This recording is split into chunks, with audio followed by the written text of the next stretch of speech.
Happy Wednesday to you and you and you and you and you and you and you and you. Welcome to the Melanated Way. I'm Linda Antwi. Shout out to the live chat. Jocelyn and Slycat, feel better. Make sure you guys are liking, subscribing, supporting the show. Bottom of the screen, you can see where you can support the show. Linda is so girly. What do I want to talk about? I want to tell you guys that Natalie, whatever you feel about Natalie, she makes good TV, y'all. She makes good TV. Like, she is so outrageous. I cannot with her. But then I can't stop watching her. So we are covering The Single Life, Season 3, Episode 5. Sorry, not sorry. Hey, Ray Della. Hey, Vanessa. And we start off with Natalie. And Natalie, she's back in South Beach or Miami or wherever she is in Florida. And she's hanging out with her friends, Jolanta and Ryan. She's telling her friends that she had sex with Josh and how much she loves Josh, and Josh is going to be her baby daddy, and she, whoop, all the things, right? Because, you know, Natalie's on 1,000. And so she tells the friends, like, well, did you have protected sex? She's like, no, it wasn't protected. And so the friend's like, well, could you be pregnant? And then she's like, no, not from one night. I was like, this MF, how old are you, Natalie? Like, that's why I feel like once she turned 13, y'all, I think she just stopped maturing. I think that she just is stuck at like a 13-year-old mentality. Do you know how sex works, Natalie? Do you understand that you can literally have sex one time unprotected and get pregnant? But she, oh no, there's no way she could be pregnant after having unprotected sex one time. Oh no, not after one night. This chick right here. Do you know basic anatomy, Natalie? That, like, you guys, I have to tell you, I would love to interview her. I have a bucket list of people that I've wanted to interview in my life, like the Robert De Niro's and the Oprahs, Leonardo DiCaprio's. But I'm adding Natalie to the list because I just don't understand her thought process. And it's fascinating to me. And I wonder if is it fascinating to you guys? Because listen, she's bringing the crazy on 100. And I'm kind of here for it. Like, I'm kind of here for it. I think that, I don't know. And then the other thing, I was talking to a friend of mine, and he's trying to tell me how, like, men like a little bit of crazy. Like, they like it. And so I think that she just soaks that up. I think that she embodies it and she runs with it. And I'm fascinated. Because some of the things she says are completely outrageous. Like, literally, she'll meet a dude today and tomorrow that dude has to commit to her. And because she's on a specific time frame in her mind, she's like, yeah, that has to be my man. He has to be committed to me. And then we have to get married and have babies. Boom. And that has to happen, like, now, today, if not sooner. It's fascinating. So anyways, yeah, she had this unprotected sex with Josh. Mind you, they had 3 dates total before she did this. So for her to be like, because you guys, do you remember when we first met her, how prudish she was acting? Like, they went to church in Ukraine, and she wouldn't let Mike touch her and until she got a ring. Do you remember all of that? Like, this chick that showed up in America is a brand new chick than the one that we met back in Ukraine. Okay. So she's freaking out because it's been 2 weeks since she's seen Josh and she really misses him. And, what does she do all day? Like, because it's clear she doesn't work. So, like, what is it that she does all day to occupy her time? I'm just curious, right? Because I know that she wants to be a model, whatever. So is she actually pursuing that full time? And, like, how does she pay her bills? And I know that she still has, like, a bank card that's attached to Mike. So is Mike still supporting her life? Like, I have questions, y'all. I have questions. So she hasn't seen him in a couple of weeks, and she's confused if she'll see him again because they left on bad terms because she had that freak out that made no sense to anybody, and so she doesn't know if she's going to see him again. And she brought on her full on like look at my eyes, you guys. Can you imagine if I talked to you guys like this all the time? I look crazy, right? Do I look crazy? She brought her full on crazy eyes out and said she doesn't know what's going to be happening yet. But the friends are like, well, has he texted you? Like, has he been in communication with you? Yeah, he's been texting her all the time and saying that he misses her and wants more time together, like a normal, regular person, you guys. Okay, I'm going to try to talk like that for a sec. So, so she gets back to her house, apartment. I don't even know. It kind of looked like a hotel. I don't know. I feel like when my eyes are like this, I feel like I should talk slower, like a crazy person talks.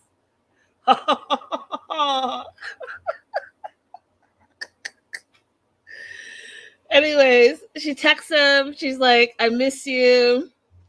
He says, "I miss you too, Connie."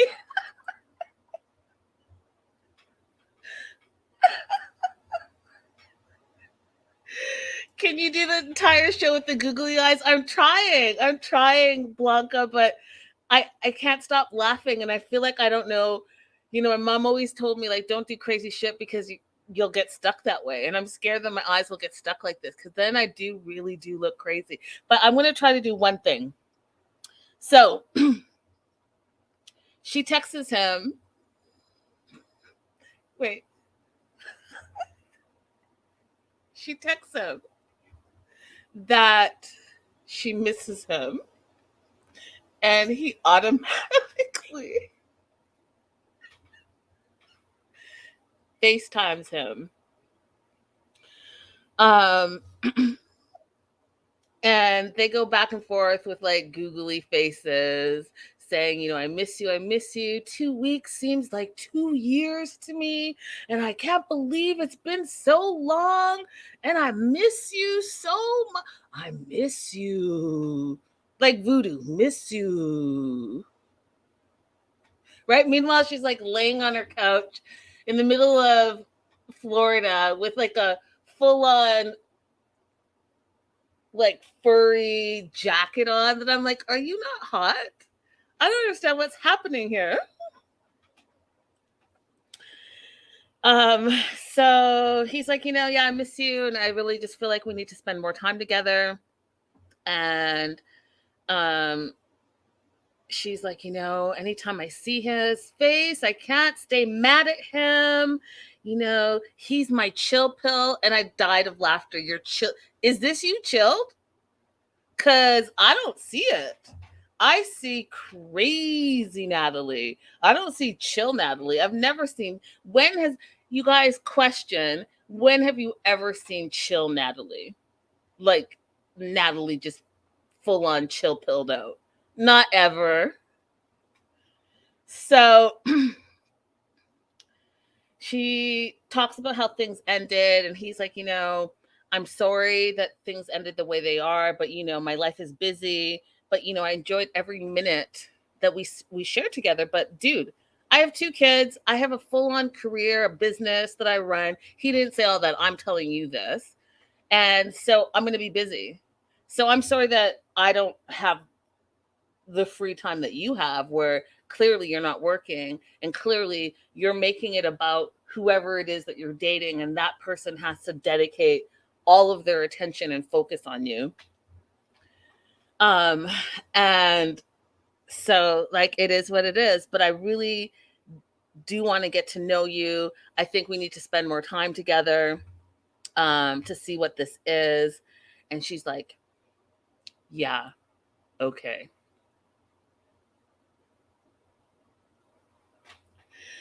Um, so she's excited now, right? Because now she gets to travel again. And listen, listen, you guys, I don't understand. Like, I'm single. The dating market out there is hardcore. It's hardcore. It's hardcore, and it's not for the faint of heart. And this dude is clearly keeping in contact with you. He's flying you across the country to spend time with him. And, he already has, a couple of exes that he has to deal with. He has a couple of kids and a business that he runs. So it's already clear that he's interested in you, or he wouldn't be doing all of that, because he could date any city that he's in. Do you see what I'm saying? So Natalie needs to literally take a chill pill and go with the flow and see what happens. Because again, they haven't even been on half a dozen dates yet. And she is planning their wedding, the name of their baby, where they're going to live, how much money she's going to get out of him, like all of it. She's like on 1,000, and it doesn't make any sense. Doesn't make any sense. So he says, I've enjoyed my time with you. Come to Arizona. I want to spend more time with you and see where this goes. And so she's super happy about that. And she's excited about seeing him again.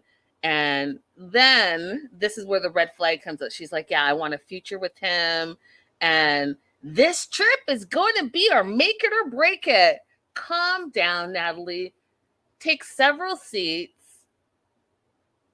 This will be like your 4th date. Yeah, you went on a date in Miami, and then he flew you to LA for a weekend. You went on a couple of dates there. Now he's flying you to Arizona. Just calm down.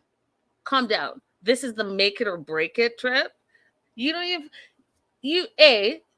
in your own words, you don't even know where this fool lives. I bet you don't even know his last name.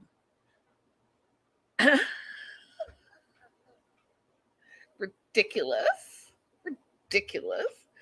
So she wants a future with him. This is their make it or break it trip, and she's going to make it happen. So she's en route to Arizona. He's at the airport waiting for her. She gets there. She starts hugging him. She's so happy to see him that she starts crying, y'all. Now, if that is not crazy to you, I don't know what is. You went on 3, maybe I'll give you 4 dates. No, it's 3. You went on 3 dates with him and spent 2 weeks apart, and then you see him, and literally they were hugging and she started crying, and you could see his whole body tensed up because he didn't understand what was happening. And I know in his mind, because in my mind I was like, oh, she's full on in crazy mode right now.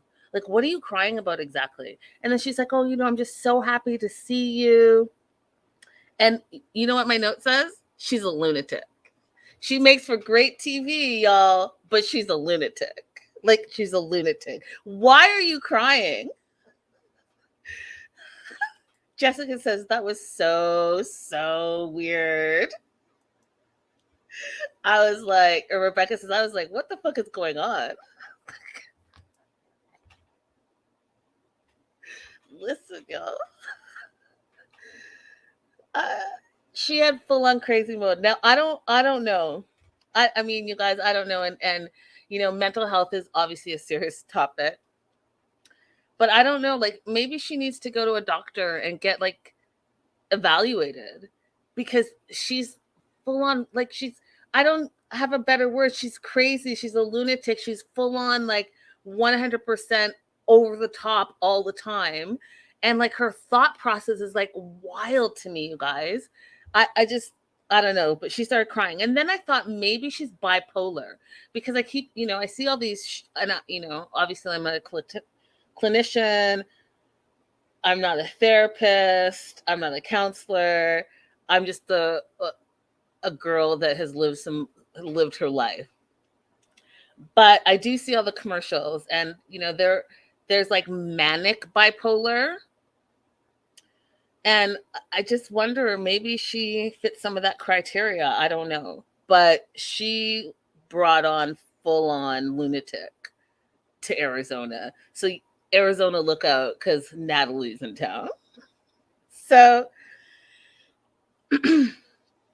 she's happy to see him. And then again, she flips into this whole, I don't know if it's like desperation or whatever, but then now in her mind, she's like, She's worried because she doesn't know if he's serious about her. And I was like, this fool flew you to LA. He's flying you to Arizona. Like, how much more serious can he be? He's literally saying, I'm interested in you. I want to get to know you more, but we need to spend more time together.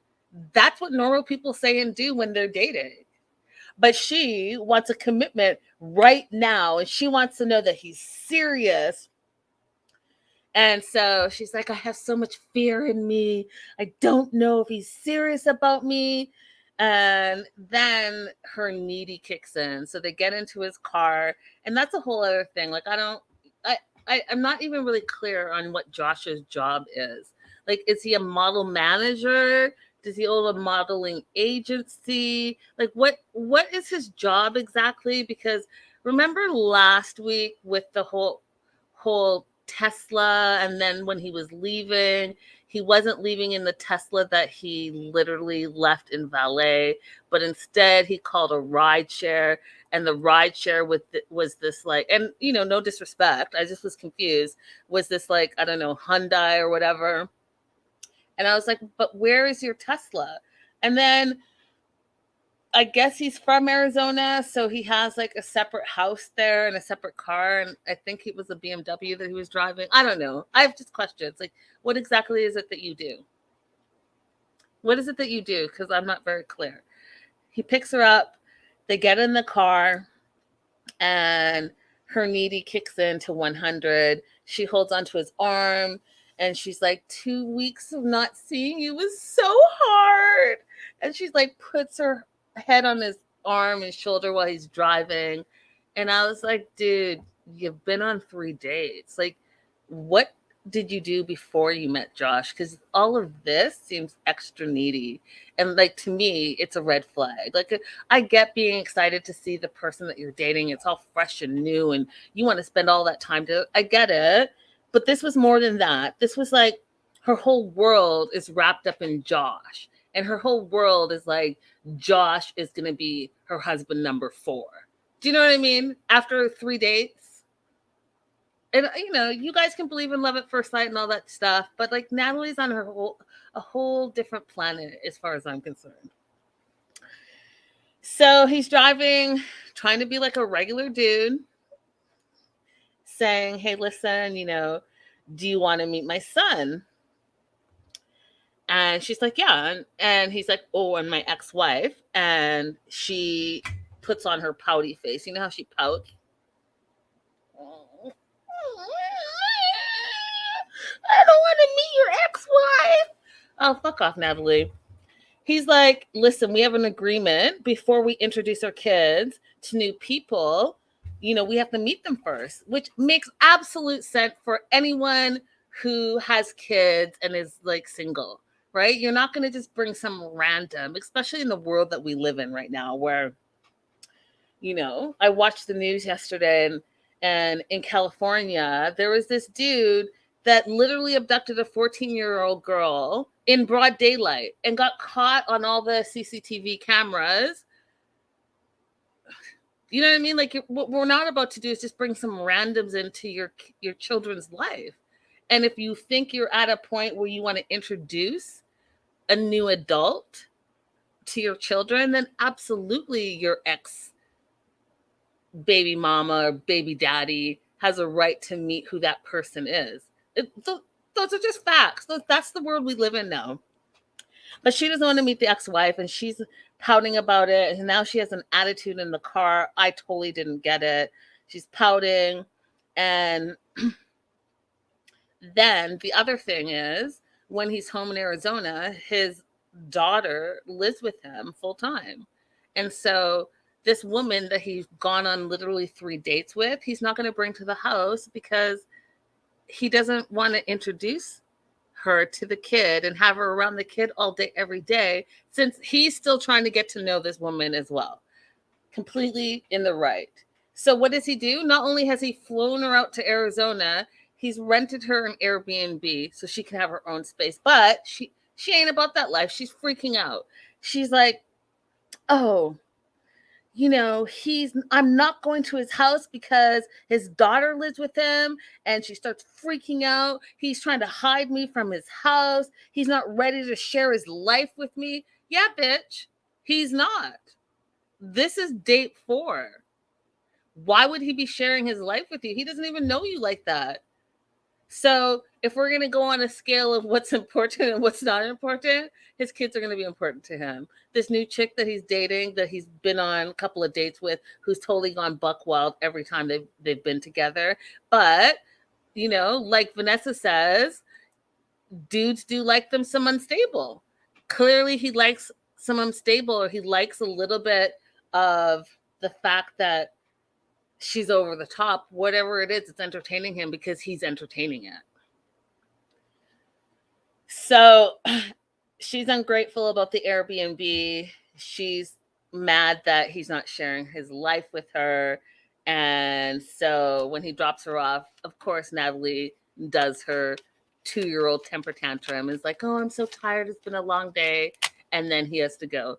Bitch, 5 seconds ago, you were like holding on to him for dear life. You were crying because you were so happy to see him, and now you're kicking him out because, oh, you can't go to his house? Doesn't make sense. Jessica says, why does the ex have to stay with him, though? He never said that, though, Jessica. He said that his daughter lives with him. He didn't say his ex lives with him. He said his daughter lives with him. So, this Airbnb, gorgeous Airbnb, there's a crib at the Airbnb, and guess what? That's the first thing Natalie notices. And I laughed because I was like, oh, Lord, here we go. So she does her to camera. She's going to meet the ex and the son tomorrow. She's not looking forward to it, but she recognizes her crazy, y'all. And she says she hopes she doesn't explode tomorrow. And I'm like, have we not seen you explode yet? Because all of this seems very explosive behavior. So is there going to be more crazy than what we've seen? Because I want to see it.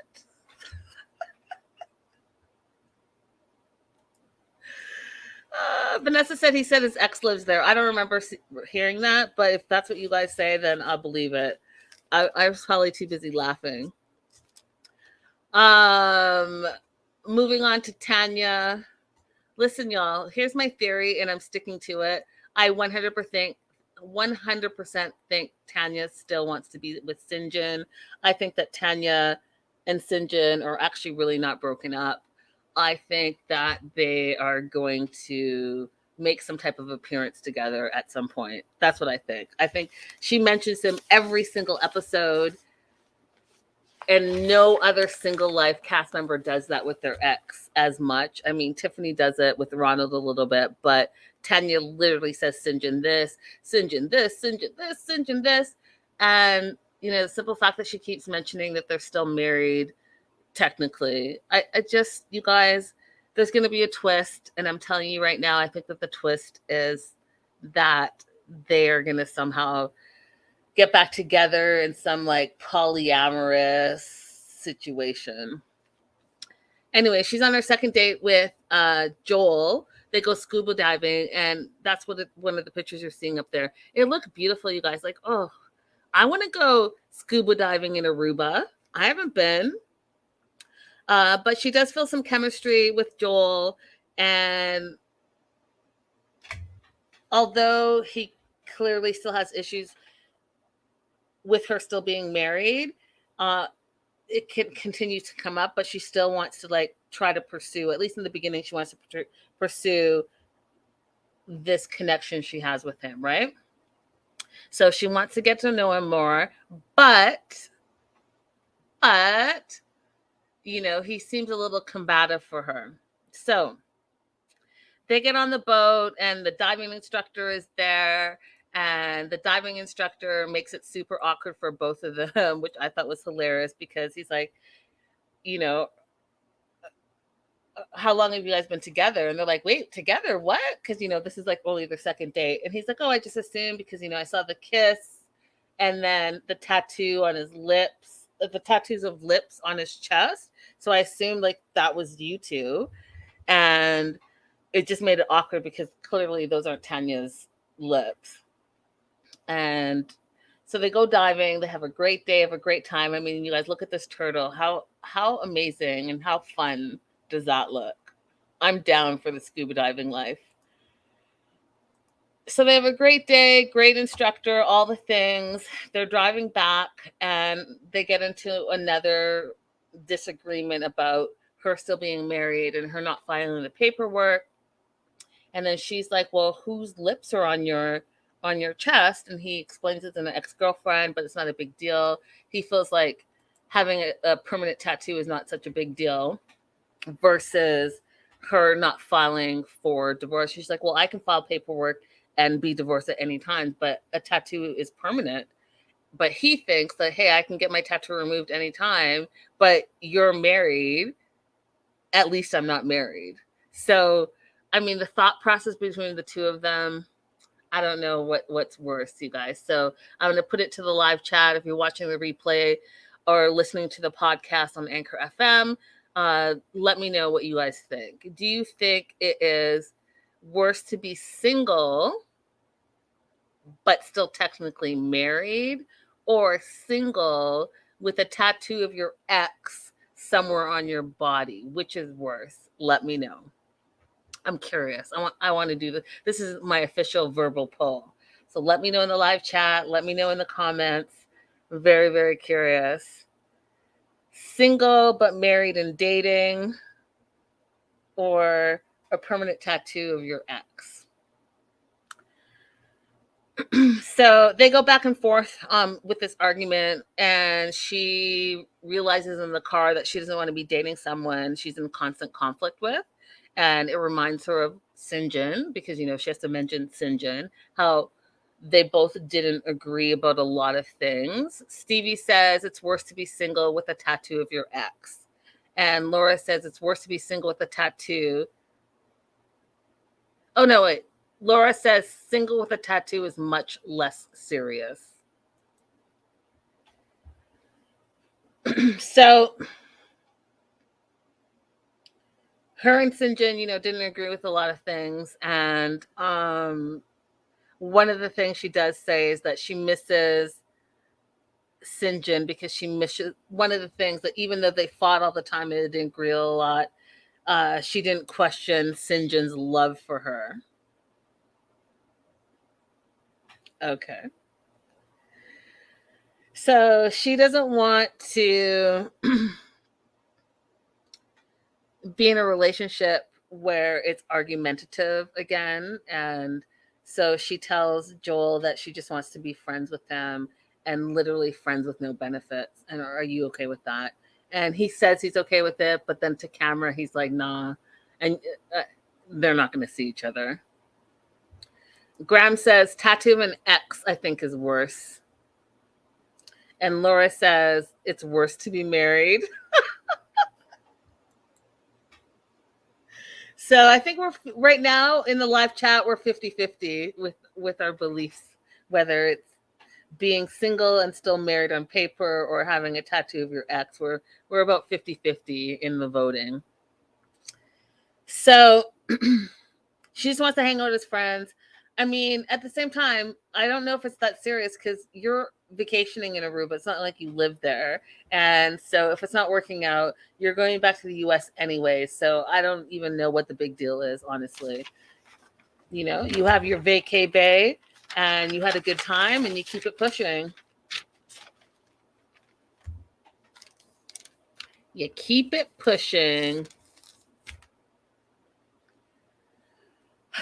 Tiffany. Oh, Tiffany. So Tiffany is out with this on this date with a dude that she used to date 7 years ago named Fabian. And he asked her back to his hotel. And I mean, we're all grown. Vanessa says it's more problematic to be married. It's interesting. It's interesting. So everyone has a very separate opinion. What's my opinion? Is it worse to be still married and single and dating. Or yeah, I'm gonna go with the tattoo. Can you imagine if I had a tattoo of Bob right here? Bob with lips. Stop it. Who's Bob? Everyone would be like, "Who's Bob?" Oh, that's just my ex. No big deal. He just had really great lips. I'm on the tattoo side. I've decided. Or Bob right here.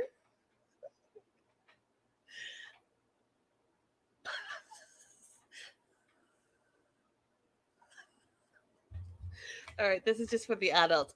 Bob gives good head right here. Or like here, Bob has a baby leg. I mean, whatever. You get my point. It's ridiculous. I think the tattoo is way worse.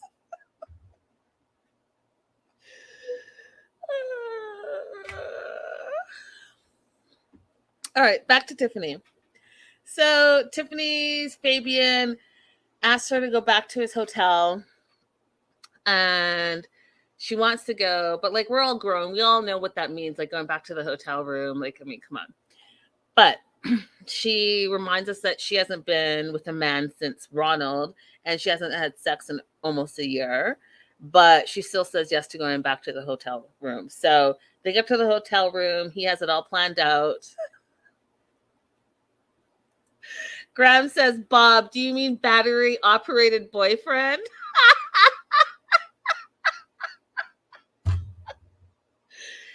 Graham 19, that's hilarious.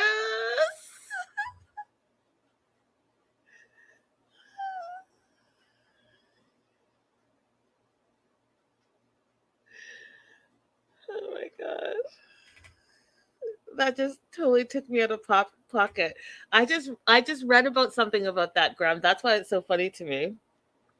Was it, did I read it, or is that, oh no, that's Debbie and her Bob, battery operated boyfriend. Oh my god, that's funny as fuck. Okay, so let me get back on track. So Fabian has planned the whole thing, right? And what we forget is that they have history. And Tiffany talks about their history a little bit. So back in the day before she had kids 7 years ago, they used to hook up all the time, right? And what she said, her words literally is like, they used to hook up all the time at a restaurant called His Bed. So really they were bed buddies, right? Hit it and quit it, but all the time. And clearly they had chemistry. She says that she remembers that the sex was good. She loves the fact that he was a go-getter, good personality, good kisser. So, he clearly, because men think like this, hey, I hooked up with her before. It was fab. Let me go ahead and hook up with her again because we're both single now. So he literally prepared with the rosé and all the things, having the hotel room, the whole thing, thinking that it was going to be like it was 7 years ago where, hey, we hooked up. It was no big deal. So we're going to hook up again. I'll buy a little rosé. We'll get a little tipsy, and then it will be wham, bam, thank you, man. You know what I mean? So, but that's not what it is, because she's like, she's nervous. She doesn't know if she's ready. She does remember that they had a great connection, chemistry, sex was good personality, good kisser, blah, blah, blah. And he says to her, there's something about you that turns me on. I don't know if it's your laugh. I don't know if it's your smile. I don't know if it's the way you dress, but you just turn me on. And of course, that works. And they kiss. First time that she's been like intimate like that in a long time. And then he says, what's next? Because in his mind, he's already answered that question. What's next is, can we move from the couch to the bed? Because, like, what's next?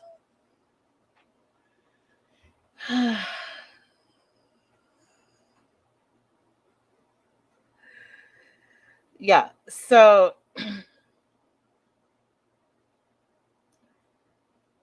she says, nah, fool. She didn't say that part, but I'm saying that part because that's what she meant. She's like, no, I got to go home to my babies. And he's like surprised by it. He's like, wait, I did all the things that I used to do back in the day.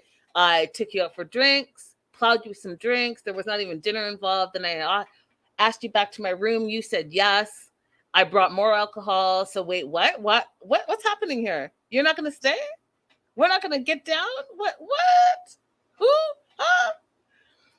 And she's like, even though I want to, I know I'm making the right decision.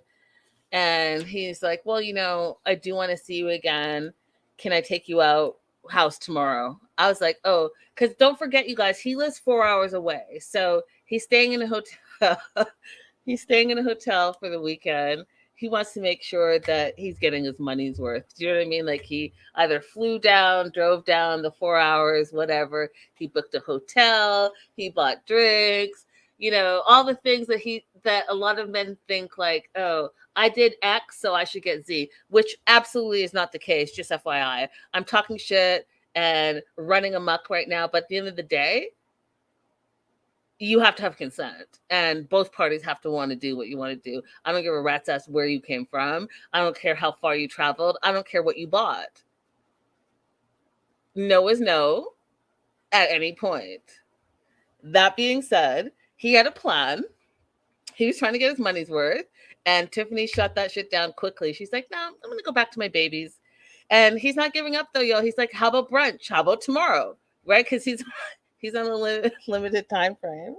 So brunch is going to be, food, but more drinks. And let's try this again.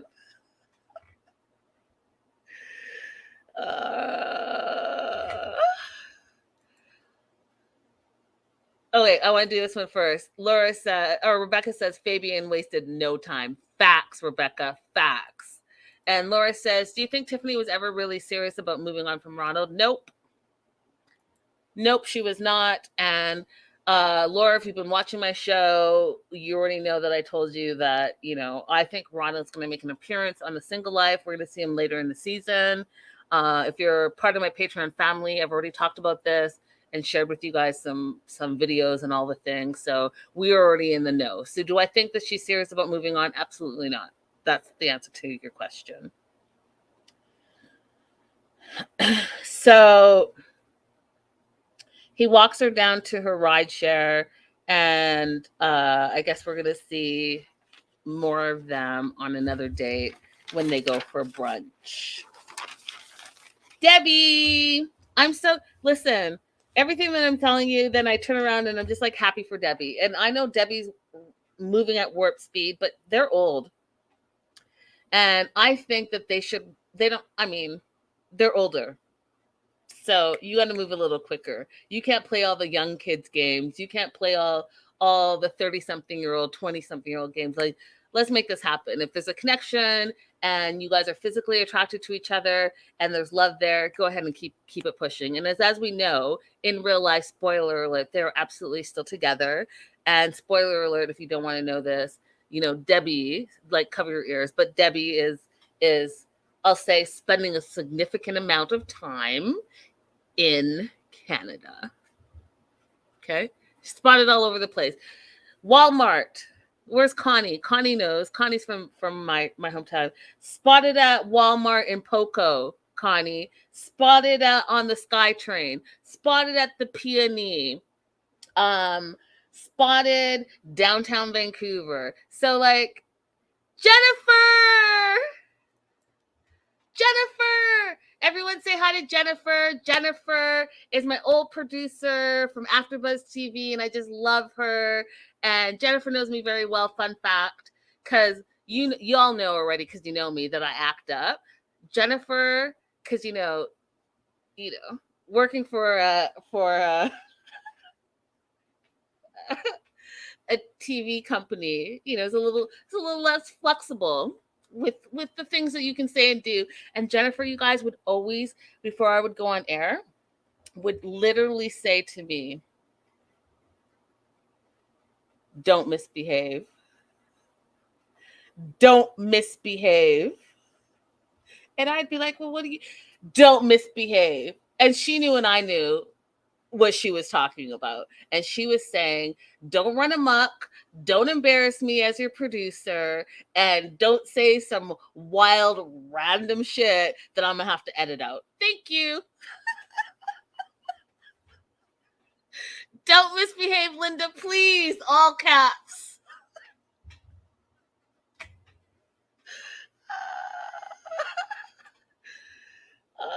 Love you, Jennifer. Everyone say hi to Jennifer. She's the best. I'm so happy to see you in my live chat.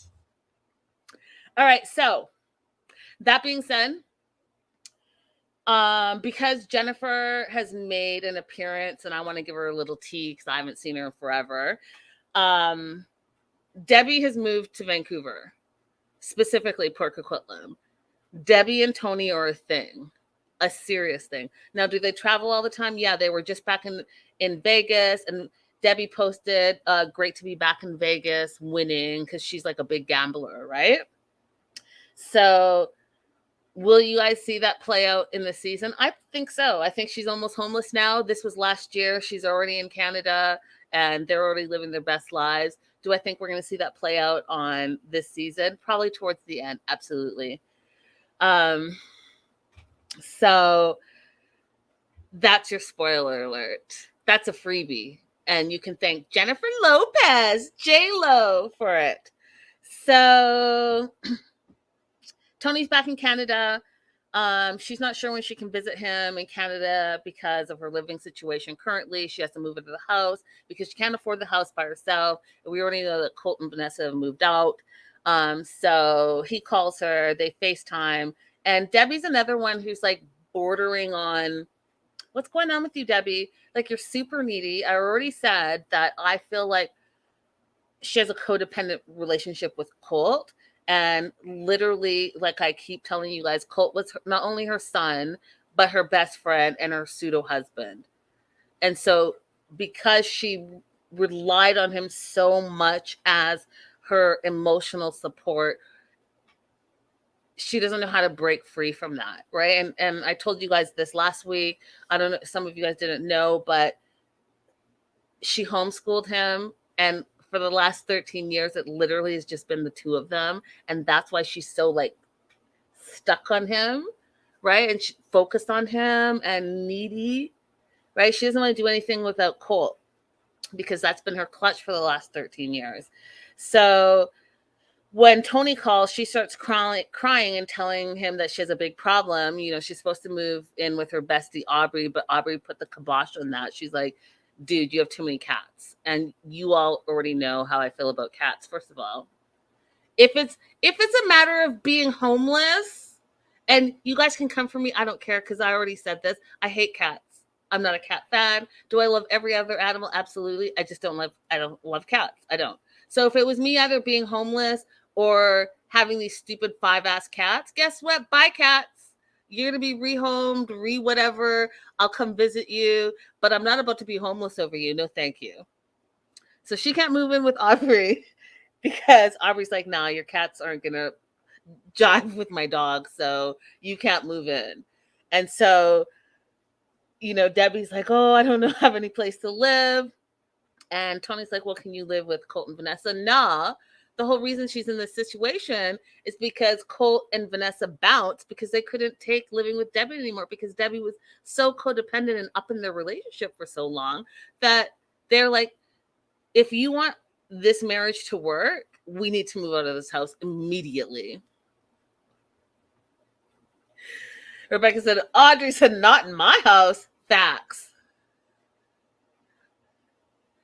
Vanessa says that had to be a plot line because her friend knew she had those cats. Well, Vanessa, I don't necessarily think it's a plot line. I do think her friend knew that she had the cats, but you know what?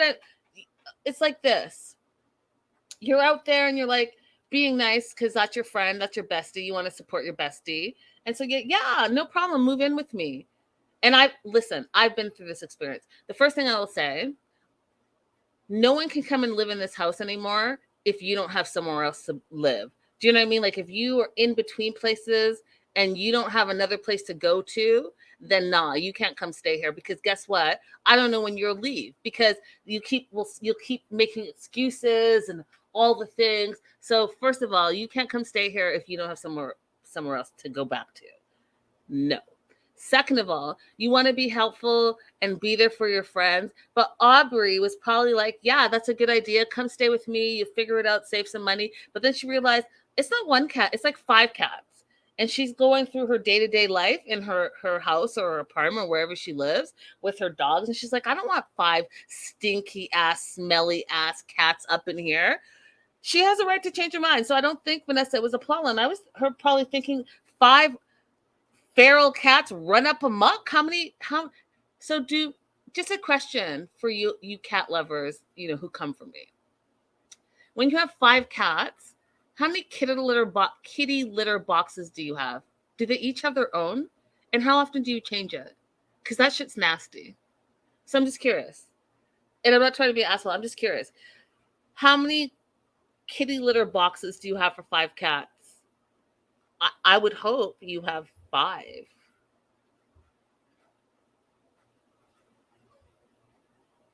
I would hope. I'm just curious. Y'all let me know.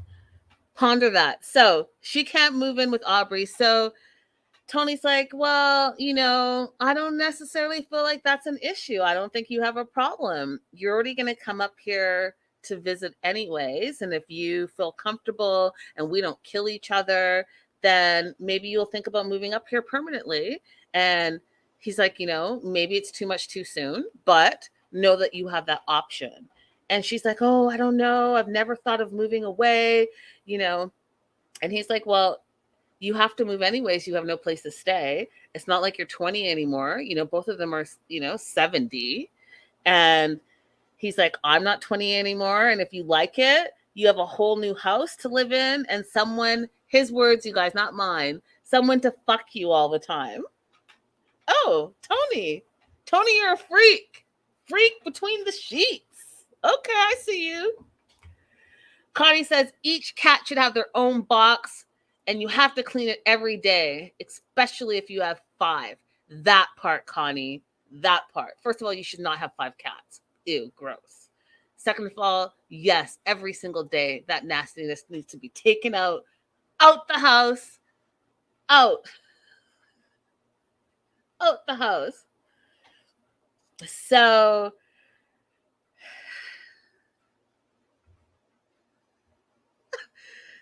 wait, failed foster dog mom. That is a great name, by the way. Said you should have 2 boxes per cat and clean at least once daily. Oh, I'm not the only one that thinks this way, you guys. I'm not the only one that thinks this way about cats. Because listen, some of y'all are nasty.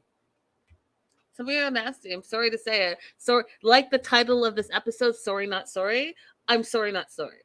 But even one cat and you don't clean that shit every day and you leave it for like the week and then it smells like that weird kitty litter stuff and the cat is like, oh my God, stop it. Ew. Just ew. All right, let me not get on a cat tangent because I will go there. So Tony's like, basically, you're moving anyways. You don't have a place to stay. We're not young anymore. I like you. You like me. If you like it here, you have a new house to stay in and, someone to get down with all the time. And Debbie's like, well,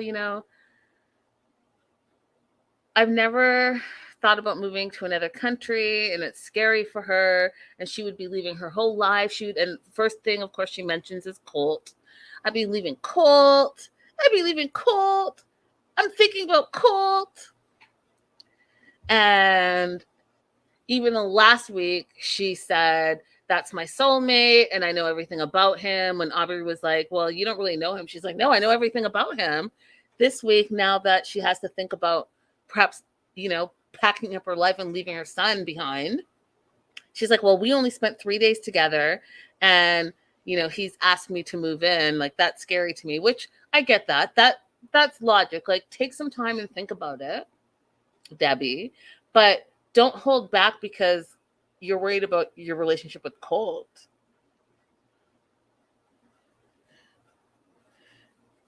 Everyone in the live chat is stuck on the cat talk. Listen, we could have a full-on show, y'all, about cats. I will bring my receipts, but don't get me started, because literally when I start talking about cats, I can't stop. So I'm trying to, like, I see your comments and stuff, but if I address one, then I want to address all of them, and then I'm going to go off on a whole side cat topic. Let's just say if you have 5 cats and you are about to be homeless, you need to think about that. You can't afford to live in that house, but you can afford to have 5 cats. I mean, I don't know. All right. So, she's thinking about all the things that she has to think about. Should she go? Should she not go? Should she move? Should she not move? She's also thinking about Colt. So she asked him to come over so they can have a talk. And he comes over, and you guys, like, I think married life is agreeing with Colt, but like, okay, I'm beard gang. Put on a beard. I would say 99.9% of the time, most men look friggin' sexy with beards. I don't know what's happening with Colt. He's got like layered, when I say a layered beard, do you all know what I mean? Like, it's that first part of the hair that grows, and then there's like this straggly part down here. And like, I don't want to be mean, but it's very Billy Goat-ish, and it doesn't look good on him. And then I mean, I don't understand this whole, like, did Vanessa say, "Hey babe, you look sexy with that beard"? Cuz I just personally think it's not his best look. That's what I'll say. It's not his best look. I'm glad he got rid of the crazy glasses that he used to wear, but now he's added this thing. Yeah. Jennifer says, but Colt doesn't, though. It didn't grow nicely, and it doesn't probably maintain it. That part. And Stevie says it's like Chewbacca. And Graham 19 is not holding back. Graham 19 is like, let me just get straight to the point. All I can say, it's ugly as hell. I don't know who you are, Graham, but welcome. You fit in quite nicely. So Debbie wants to, talk about the relationship a little bit, and, ask about him and Vanessa. He says him and Vanessa are doing okay. And, he still does want to have some type of relationship with her, but they have, and he recognizes it, a really codependent relationship. And he's trying to figure out how they can have an adult relationship moving forward. So she tells Colt all about Tony and all about perhaps moving to Canada, and asks Colt, what do you think about this? And what do you think I should do? And Colt's like, well, I've not even met Tony before. Don't you think you're kind of moving too fast? You're going from, because she said that Tony's her soulmate, right? So he's like, well, you're going from 0 to soulmate in a hot second. And I don't even know who this dude is, so I can't really answer that question. So it's your life. Do what you want and do what you think is right. And then Colt kind of, in my opinion, sucker punches her, because she's already like spun up about not having a place to live, you guys, and not knowing where she's gonna live. And anyone that has been in that situation where like, oh, I don't know where I'm gonna be staying next, it's stressful, right? And so he sucker punches her and says, well, Vanessa and I are going to be traveling throughout the U.S., and I want to take Dad's ashes with me, and I want to spread it throughout his travels, and specifically in Tahoe. And Debbie's like, okay, like, I'm fine with that. And he's like, are you going to be okay not being there?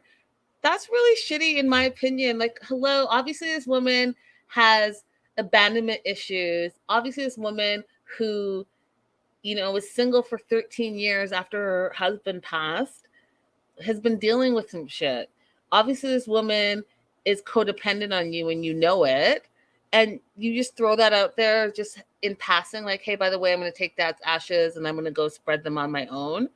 Like, that was really not nice, in my opinion. Like, hey, Mom, this is what I was thinking of doing. I was thinking, like, Vanessa and I were going to go on this trip. And I was thinking that, I want, because I know Dad loved to travel or Dad loved Tahoe or whatever it is. Explain what it is. And I want to do it. Do you want to be a part of it? Maybe you can meet us in Tahoe and we can have a moment. That's her husband, who she clearly was hanging on to for 30, 40 plus years. Terrible. Terrible, just terrible. I just thought that whole situation was terrible. But Debbie said, yeah, that's fine. And then she quickly went to, here's the list of what you need to do for the cats while she's in Canada, which is obviously her deflecting, right? Her deflecting, her pain, her hurt, being shocked by what Colt's saying. And then she's like just upset. And he's like, well, we don't communicate well. And I thought last week, Colt, when you called for your birthday, you said that you set up a therapy appointment and the therapist said that y'all need to talk. So when were you guys going to be going to therapy? Because it's clear, like you say, you don't communicate well. You don't and she doesn't. And then he says that she hasn't been emotionally there for him. And I was like, he came in just gaslighting, you guys. Gaslighting from the get-go. You're gaslighting about her asking your opinion about her new boyfriend and what she should do. Gaslighting about your dad and his ashes. Gaslighting about the cats. And now you tell her that not only do you guys not communicate, but that she was emotionally not there for him. What? I get it. Debbie's 100% needy, but the things that you're throwing at her, some of it's not true. This woman homeschooled you. It was the two of you. And Colt, I know that you weren't Casanova in your younger days because you're not Casanova now. So I'm sure she was your bestie and you held on to her just as long as she held on to you. And then, because you weren't meeting anyone, you went on some international site, you met Larissa, and that was like so amazing for you, and she was out of your league, and that's why you married her right away. It didn't go well because you had never been in a stable relationship, so that ended. And then now you're with Vanessa, who was like your bestie, who she got to know you and got past all of your like idiosyncrasies. And even now you're still having issues with Vanessa, and you've had to pull apart from your mom because you too were codependent on her. So I just don't think it was right of you to throw all of this on your mom like that and blame her for not being there when clearly she was probably there when no one else was.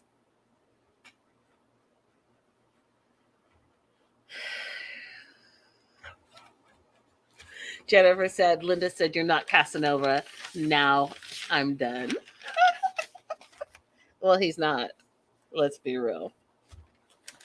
All right, let's move on to Caesar.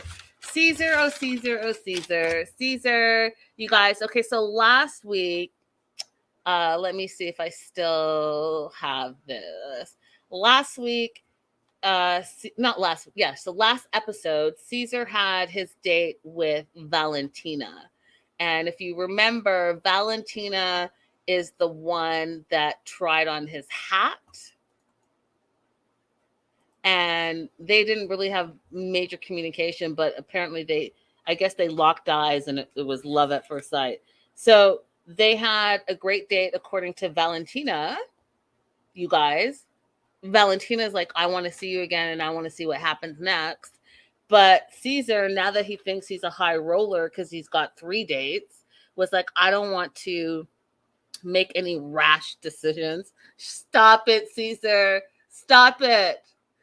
Just stop it. You're a 4 dating a 10s and you're trying to say that you don't want to rush anything. Stop it.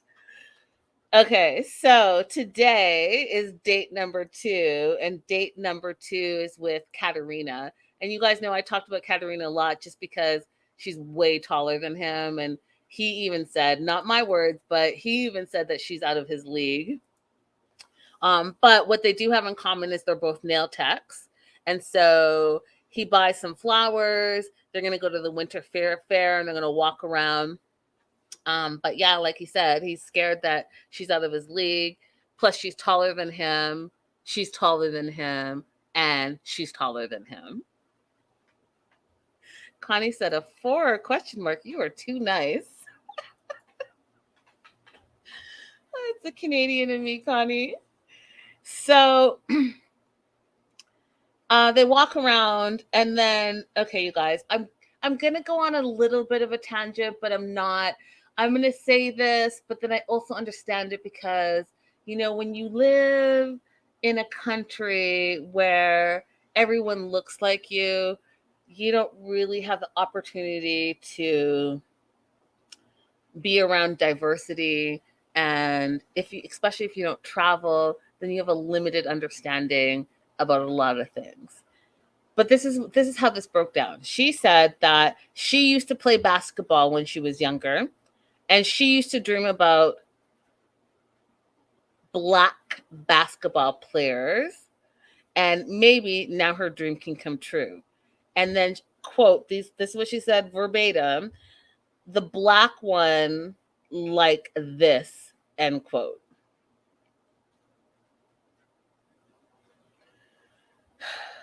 Okay, I'm just going to behave myself and say this, okay? You and everybody else, you and every other person out there who wants to date an NBA player, an NFL player, an NHL player, any professional sports player, you know, there are women out there that their goal is to get pregnant by someone who's a professional sports player, because then they feel like their life is set, because they're going to have, like, you know, child support for life, outrageous amounts of money, because those people make outrageous amounts of money, and they think that they'll be set for life. There are some women that's their goal in life. Now, when she said this whole, her dream, maybe this is now her dream come true. Have you seen Caesar? He's shorter than you, so he's clearly not Black basketball material. Is he Black? Yes. But then it goes into that whole fetish thing. And as a Black woman who's been courted by specific men who have a specific Black fetish, it's just not a good look, you guys. Like, it's 2022. Like, I don't know. And I get it. She said it with no ill intent, but just the way it came off, I just was like, I'm not here for it. I'm not here for it. I'm not here for it. I think that the whole stereotype, like, I'm going to get me a Black basketball. Oh, fuck off. Just no. All right. I feel like I did that pretty, like, not running amok, because what I really want to say, I'm not going to say it, but you get the gist. You get the gist of what I'm saying. So they go ice skating, and he's never skated before. Caesar, you're 49 years old. You've never been on the ice? What? What? Anyways, never. So he doesn't know how to ice skate. And so he's holding on for dear life. He's trying to hold her hand and be like all romantic, but he's also like flailing all over the place. Then there was like some random dude who Caesar was in. I should have taken a picture. Caesar was in the middle, and he's holding hands with Katerina on the one hand, and this random dude that they've blurred his face out on the other side, and they're all holding hands together, trying to help him skate. And it was not a good look. It was so funny because he was looking ridiculous. He's like, I'm done. So they go from ice skating to the Ferris wheel. But not only does he not skate, you guys, but he too is also scared of heights. So when he's on the Ferris wheel looking down, he can't look down because he's so scared. And she's laughing at him because, you know, you're coming across as a total loser. That's just me saying that. You're coming across as this is not the best first impression. I'll say that.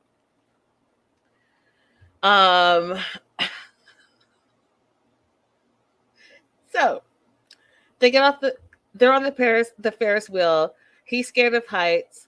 He asks her, what languages do you speak? She speaks Russian, Ukrainian, and English. She asks him what he speaks. Clearly, he only speaks English.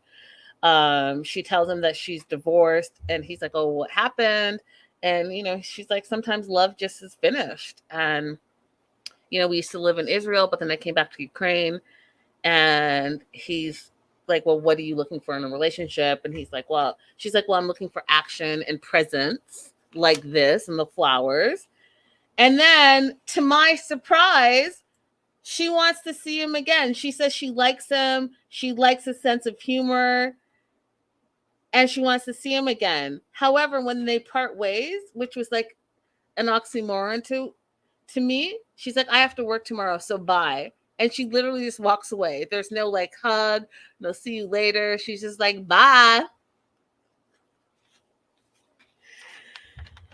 He has one more date the next day, so let's see what happens and who he picks and who picks them. I don't know.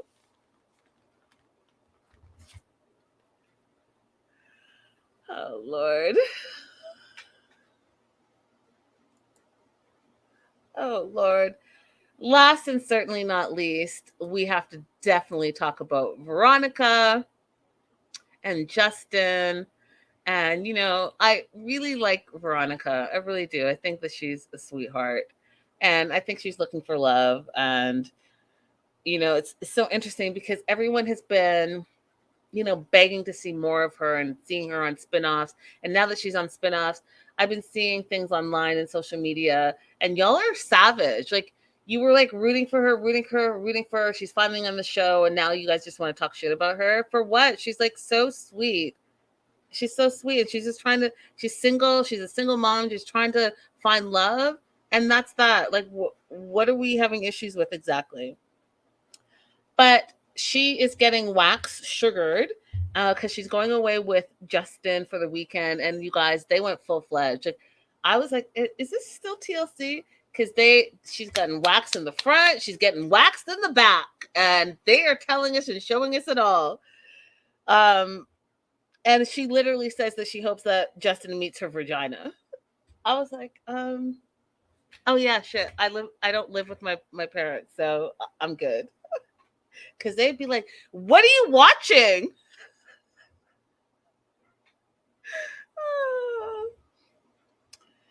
And at the same time, she's worried about her relationship with Tim. She feels like Tim has been pushing her away because of that conversation they had about boundaries. And I don't think that she thought that he was going to take it as far as he's taken it. So I think she's trying to deal with her feelings about that.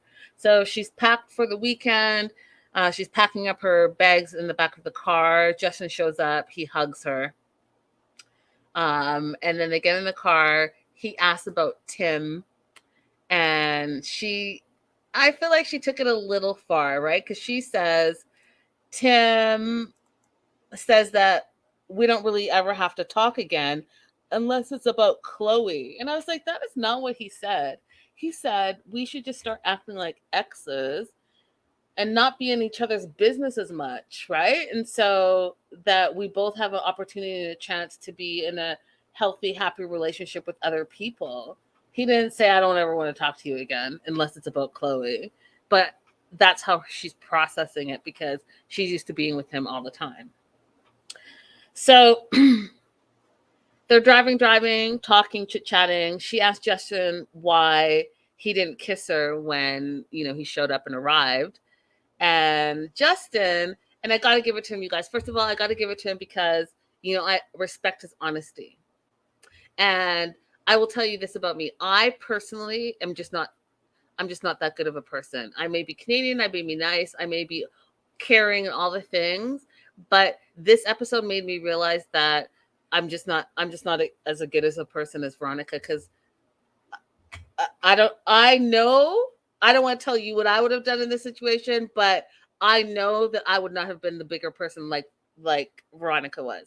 So when she asked why he didn't kiss her, he says a couple of times a year he gets cold sores on his lips, and he has one now.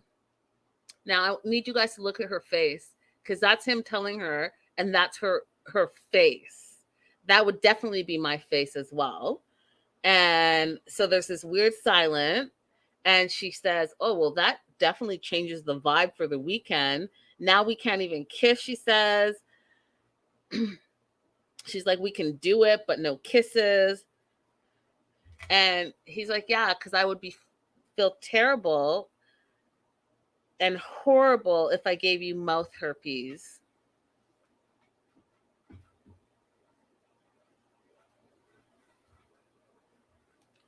Laura says, "You know what, Laura, you are, like I said, I'm just not that good of a person."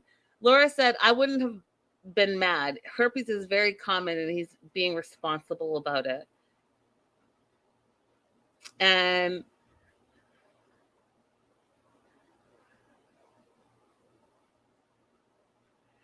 Desiree says, "Linda, listen, women who do the most or the worst get the guys. If you're soft-hearted, good-hearted, most of the time you won't get the men." Well, Desiree, you're probably right. Maybe that's why I'm single. But I got to tell you this, Desiree, I'm just not that good. I'm just not that good. Like, I just, uh, uh, uh, in my mind, okay, I'm just going to tell you guys, in my mind, I would be like, if you knew you had a flare up of herpes, then why say yes to the weekend? We could have made it a different weekend when you didn't have a flare up of the 2 times a year. And then you could have just told me, "Oh, by the way, I have herpes. It comes out every couple of times a year."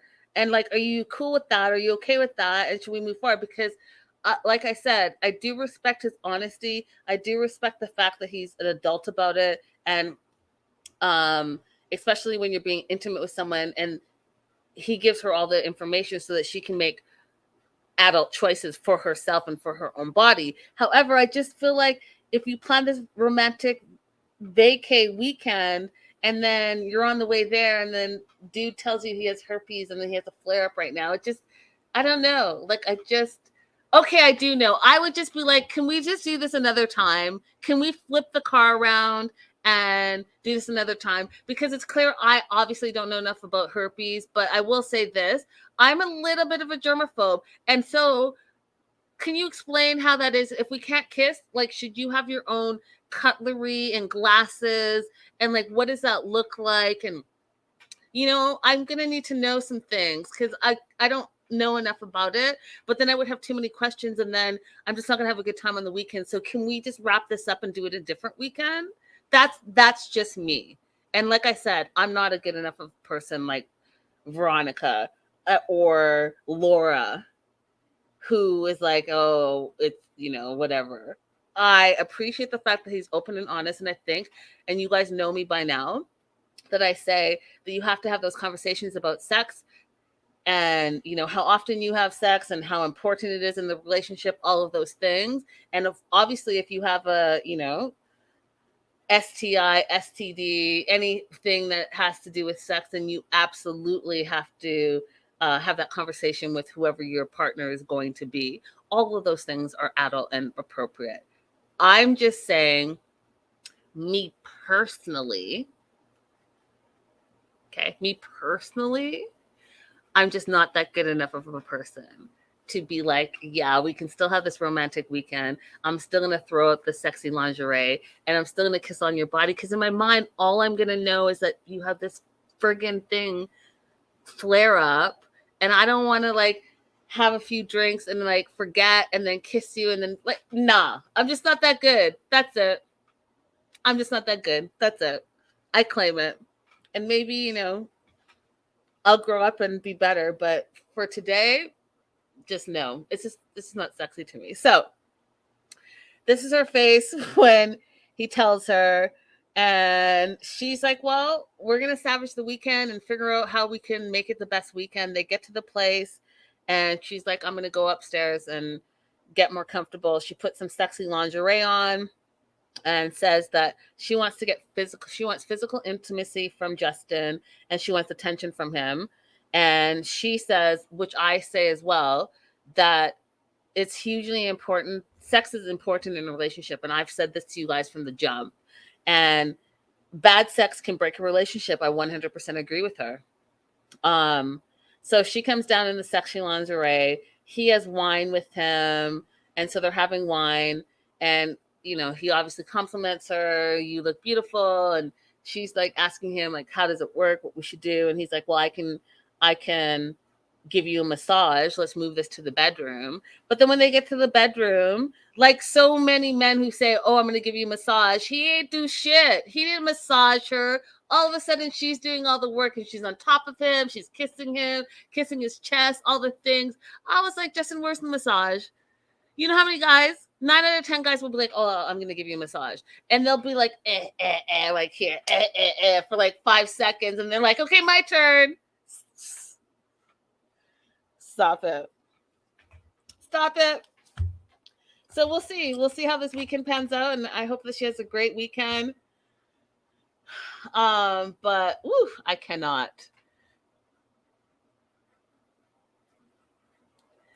Graham, yes, I do know that. That's listen, don't get me started. I already told you I'm not that good of a person. Vanessa said they were doing Cowboy Helper. From Jenny and Submit. Facts. That part.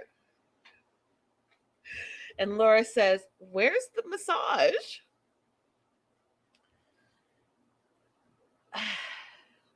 Anyways, that was the episode, you guys. Thank you so much for joining. Jennifer, you made my night. Thank you so much for being here. You guys, don't forget to like and subscribe. Patreon subscribers, on Saturday, you guys are in for a big treat. So I'll see you then for news and gossip. And I'll see everyone else very, very soon. And thank you for being here. It's been fun. Bye for now. Jennifer, Tim didn't care about that scene. He didn't care about that scene. He's got his own situation going on. He's probably picking out some eyeliner. Bye, guys.